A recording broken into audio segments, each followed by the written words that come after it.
Massimo Ruffa, Presidente Federazione Autoriparazione Confartigianato Imprese Veneto. Il perché di questo convegno e da cosa possiamo imparare? Ma questo convegno nasce per la necessità di dare forza alle piccole imprese per potersi approcciare al consumatore preparati.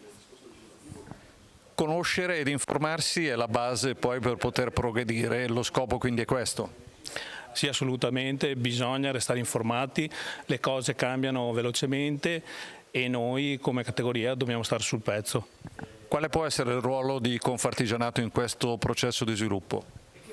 Ma il ruolo è cruciale, la piccola e media impresa va sostenuta e noi come corpo intermedio abbiamo il dovere di esserci e dare supporto a tutte queste piccole strutture. Perché è importante che Confartigianato e le imprese aderenti possano essere un valido interlocutore presso la grossa industria e i carrozzieri, e parliamo anche di assicurazioni? Ma noi siamo il ponte con il consumatore ha bisogno di noi perché noi serviamo il mercato di prossimità, noi siamo sul territorio e siamo la fonte d'ascolto per il consumatore e diamo quel servizio di cui lui ha bisogno.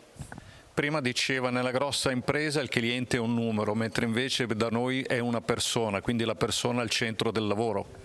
Assolutamente sì, per noi è fondamentale rispettare le persone, instaurare rapporti di rispetto e collaborazione con il consumatore, perché abbiamo in primis il dovere di rispetto, come dicevo prima, della persona proprio e non dei numeri.